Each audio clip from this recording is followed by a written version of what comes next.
संगवारी हो नवा मोबाइल लेना है तो ध्यान से सुनो। नवा मोबाइल ले बर है जाना कबीर मंदिर के सामने, पैसा हा कम है ता फाइनेंस कराना।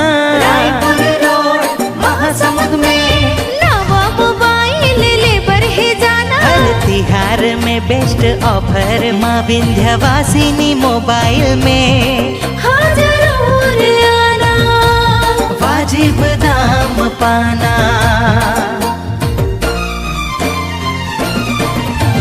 बिगड़े मोबाइल बनाना माँ विंध्यवासिनी मोबाइल में। महासमुंद आना। कवर ग्लास ऐसे सीरीज माँ विंध्यवासिनी मोबाइल में जोरदार पाना। हाँ जरूर आना। हाउ संगवारी हो